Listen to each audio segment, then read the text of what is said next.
अस्सलाम वालेकुम, कैसे हैं आप सब। उम्मीद है आप सब खैरियत से होंगे। आज हमारा लेक्चर नंबर 27 है जिसमें हम पेरिफेरल नर्वस सिस्टम के बारे में पढ़ेंगे इन डिटेल में। तो सबसे पहले देख लेते हैं कि पेरिफेरल नर्वस सिस्टम होता क्या है। तो पेरिफेरल नर्वस सिस्टम, इसको हम PNS से भी रिप्रेजेंट कर सकते हैं। ये दो चीज़ों से मिलके बना होता है, नर्व्स और गैंग्लिया। सबसे पहले देख लेते हैं गैंग्लिया क्या होता है। तो गैंग्लिया क्लस्टर ऑफ न्यूरॉन्स होते हैं। आपने पीछे जो टॉपिक था, प्रीवियस लेक्चर्स थे, उसमें आपने स्ट्रक्चर ऑफ न्यूरॉन देखा था, जिसमें आपने फर्दर देखा था सेंसरी न्यूरॉन होते हैं, मोटर न्यूरॉन होते हैं और मिक्स्ड न्यूरॉन होते हैं।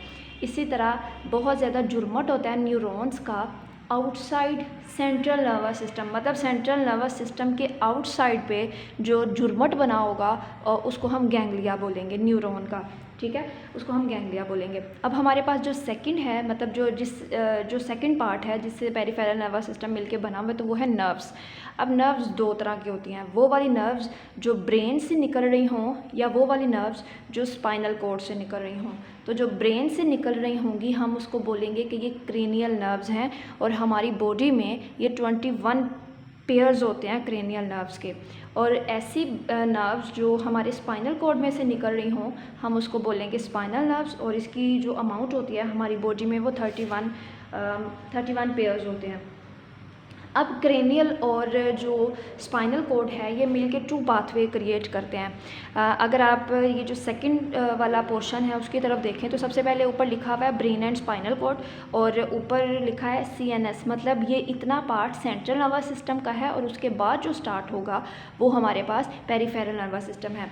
तो ऊपर जब ऊपर था तो ब्रेन एंड स्पाइनल कॉर्ड था, जब नीचे डिवीजन हुई तो क्या हो गया, spinal cord and spinal nerve and cranial nerves.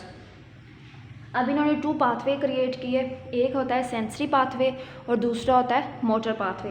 अब सेंसरी पाथवे में जो भी सेंसरी पाथवे में होगा ये कि अगर हमने किसी चीज़, हॉट चीज़ को टच कर लिया है तो यहाँ से रिसेप्टर से मैसेज जाएगा किसकी तरफ, ब्रेन एंड स्पाइनल कॉर्ड की तरफ। तो ये हमारा सेंसरी पाथवे था।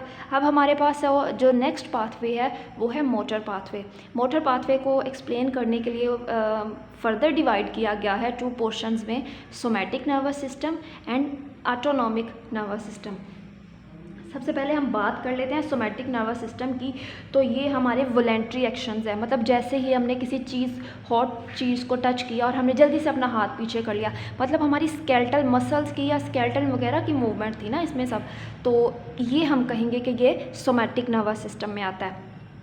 अब ऑटोनॉमिक नर्वस सिस्टम में हमारे स्मूथ मसल्स जो कि हमारे स्टमक में होते हैं या फिर हमारे हार्ट में होते हैं या हमारे इंटरनल ऑर्गन्स में होते हैं, तो उसको हम बोलेंगे वो इसमें स्मूथ मसल्स में आते हैं। अब इसकी भी फर्दर टू डिवीजन्स हैं, जिसमें सिंपैथेटिक नर्वस सिस्टम है और पैरासिम्पैथेटिक नर्वस सिस्टम है।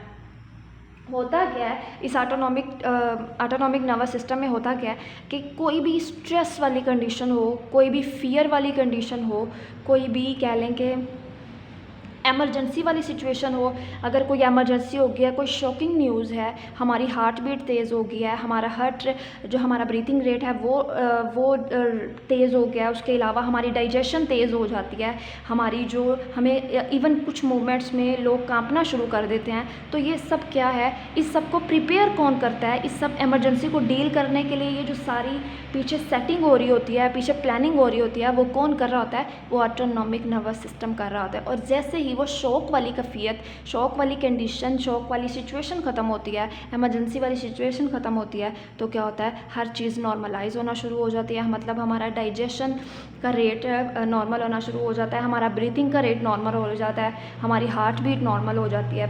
इवन अक्सर आप ये कह लेंगे कोई भी, जैसे कोई चोर आ गया या कोई भी ऐसी शॉकिंग न्यूज़ है जो मतलब आप सुनते ही आपकी आइज़ डायलेट कर जाती हैं, आपकी हार्ट बीट तेज़ हो जाती है।